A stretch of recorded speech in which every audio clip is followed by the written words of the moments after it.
What do you think is the number one mistake that a lot of these entrepreneurs are making when they think, oh, you know, they watch all these videos, Iman Gadzhi, maybe they're watching you, a few other people, like, all right, okay, I'm going to start a drop shipping business or an agency. What are the biggest mistakes they tend to make? They don't learn the fundamentals. It's so easy, bro. It's so easy to bank money. You know this. Online, anybody can go out and make 10 grand a month, literally. Yeah. But who learns taxes? Who learns budgeting? Who learns human resources? Who learns product and inventory management? Who learns scaling and operation? Who learns systems building? Nobody learns those things because they're the boring parts of the business. And if you don't learn them, you're going to crash. The last thing you want to be is a person that pumps cash but has no ability to retain it. Yeah. You don't want to be that guy. If you don't understand how to file taxes, if you don't understand how to budget your business. I was talking with a guy in Singapore.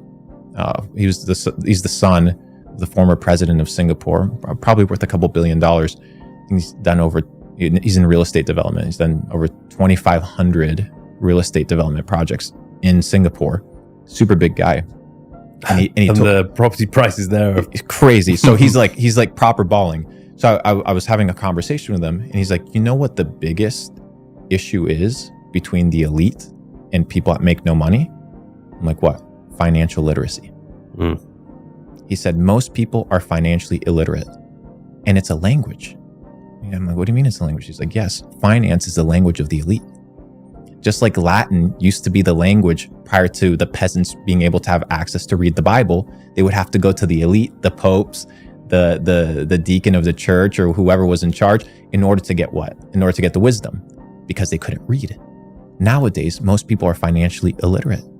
And it's in that financial lack of literacy that people get fucked. Yeah. Why do you need a lawyer? Because you don't know the law. Yeah. Why do you need a tax attorney? Because you don't know tax. Yeah, you don't need to know all of it, but if you don't know the basics, anybody can finesse you. And I think that's the biggest issue up and coming entrepreneurs and even developed entrepreneurs make and end up getting screwed on, is they have not developed financial literacy because it's not sexy. Yeah, and it's not taught in school either. Literally, bro. Like, for example, in school, what do they teach you about law?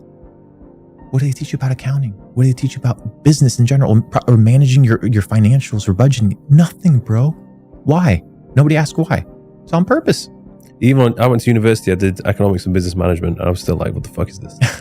Like, the whole reason I did that degree is I thought, I will surely learn how to run a business when I do this degree. No chance. No. I agree, bro. So essentially, it's really up to you to go out there and learn yourself. I tweeted the other day, I said, self-education will never betray you. Self-education will never betray you. You have to sit down. You don't like to read books? Nobody gives a fuck. The marketplace doesn't care, dude. Yeah. You're not going to learn everything on YouTube. Like, that's what people don't seem to understand. You're not going to learn everything on YouTube. Sometimes you have to crack open the book. Sometimes you have to study. Yeah. But people think that studying is what you used to do in school. No, go study a topic that interests you. You can't be out here scrolling on TikTok 24/7 with dopamine hits, thinking that you're going to get financial literacy off of a TikTok short. Yeah, maybe it may give you some insight and information, but what are you going to do with it? It's the foundation, or it may be a data set or a clue to continue learning. But what, you're relying off of a piece of TikTok information, even with our own content, to build your life upon it? No, you have to become self-educated, because most of the education that we have is education of the system. It's not self-education, it's indoctrination. And we despise that. And most people at the age of 6, they're not good at math, and they get told, oh, you're not good at math at the age of fucking 6. Yeah. So they grow up their entire life saying, I'm not good at math, or I'm not good at reading. So their entire life, they don't develop foundational skills to live their life. You need a foundation. Unless you have a foundation, you cannot build anything sustainable on top of it. Yeah, it's crazy.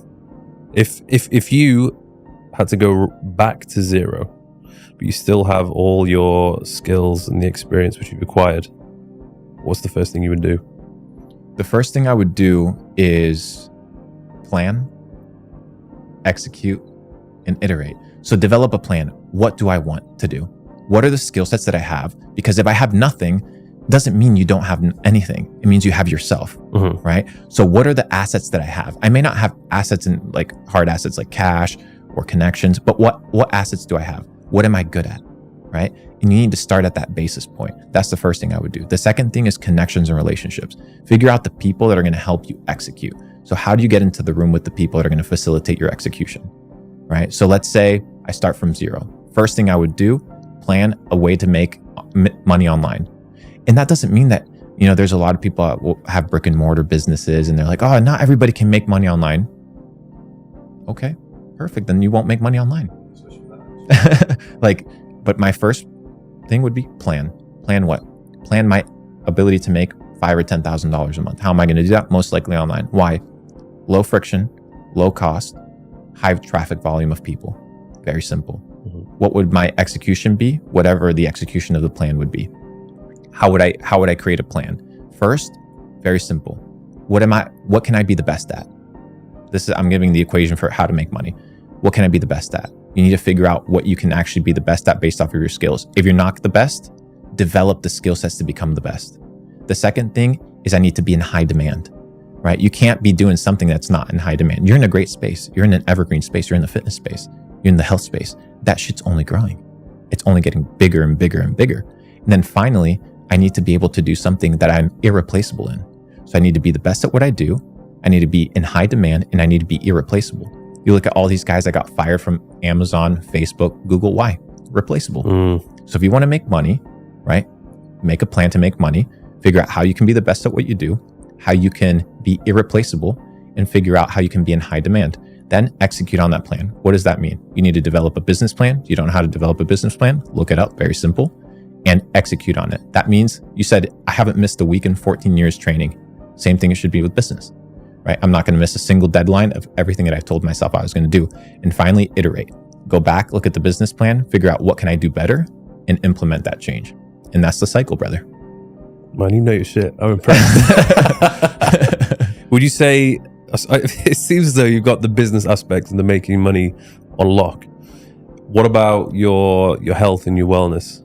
How's that going? So I actually lost, you'd be surprised, I lost like 40 pounds. I was actually like super overweight. I was eating Chick-fil-A every single day with that bullshit peanut oil. And I was super unhealthy. And then... Was it just because you were just so focused on making money? So you were focused. And then I had my first mushroom trip. Oh. And my mushroom trip was like, dude, what if the food's poisoning me? Like, what if it... Like, I looked at a photo of myself and I had massive bags under my eyes. And I'm like, dude, like, what the fuck am I doing? I had like a chin, like a double chin. And I'm like, whoa, is this the best version of myself? And then I kind of ignored it. And then I went to a nice steakhouse and I know it sounds crazy now, but I couldn't button up my jeans. And at that moment, I was like, something has to change. Like, I can't continue like this lifestyle. It's absolutely ridiculous.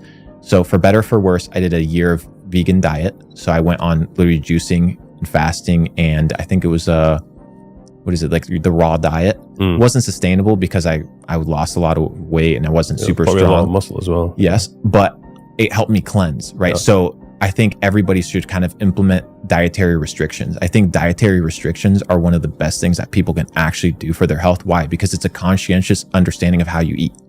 And I think if people can't control what they put in their mouth, what can you actually control in your life? If you can't control what you eat, what can you actually control, brother? Nothing. So that's the first building block. The second one is mobility. So food, essential. I master that, bro. You'll never see me eating junk food a day in my life. Even drinking a little bit of this water, I'm like, I feel guilty because I'm like, okay, it's plastic bottle, potentially has a little bit of fluoride in it. I'm like, I'm feeling a little bit bad, but I was a little bit thirsty, guilty. The second one is mobility. I stretch every single day. So yeah, I may not be the biggest guy, but I feel super good. Yeah. I feel super healthy.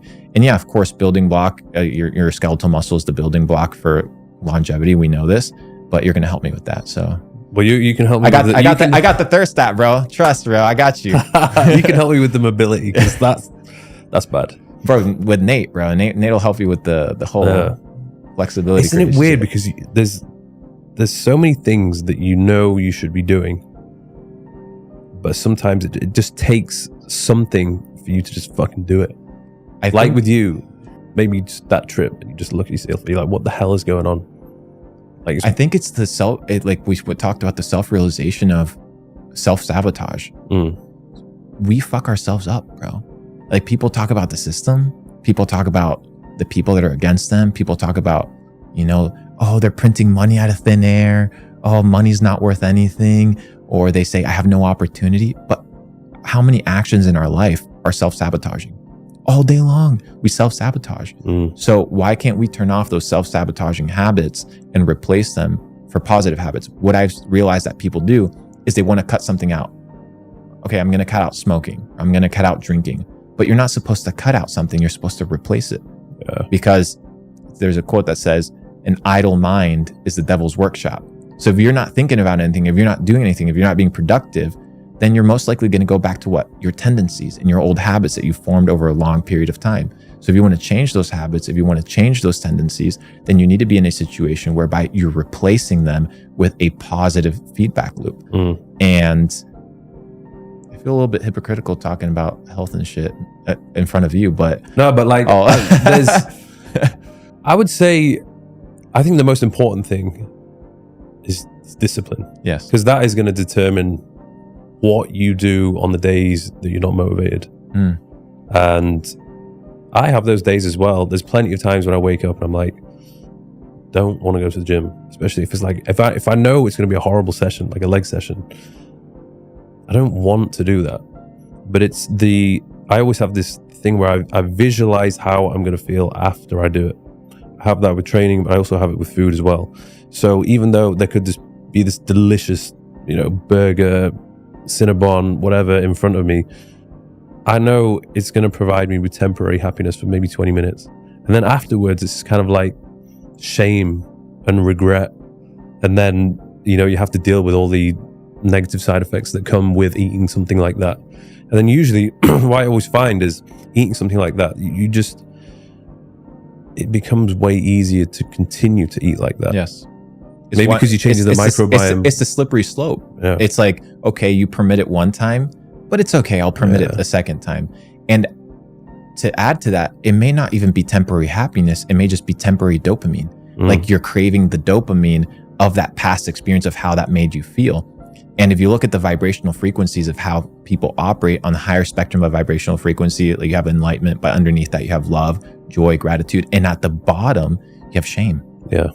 So you operating at your lowest form of vibrational frequency, you are operating in a state of what? Shame. So when you do something that you know you're not supposed to do, you go into your lowest form of vibration, aka the lowest form of yourself.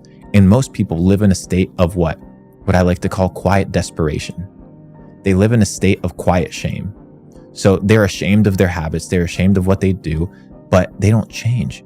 aka they're always living in a low state of vibration. And you see them walking around. They walk unhappy. They operate unhappy. When they interact with people, they are unhappy. Why? Because they're not the best versions of themselves. Was there a point in your life where you became fully comfortable with who you were and you were like, do you know what? I get it. Like, I understand life. I'm happy with who I am. Was there an age? I think it's a process. I think it's a process of maturity and understanding that you're always growing and that you're always learning and that you have to treat yourself with grace and compassion. Because if you're not a lover of yourself, if you're not a fan of yourself, who else is going to be a fan of you? If I can't look at myself in the mirror and be like, you know what, Luke, you have shortcomings, but you also have great things. I treat myself like I would treat somebody else, right? Because I'm in a relationship with me. It's not like, oh, I'm just myself. I'm in a relationship with me. So I go through hardships, I go through difficulties, but when I interact with myself, I try to cheer myself up. Like, hey, dude, you're doing well. Like, you're crushing. Even if I'm not crushing, right?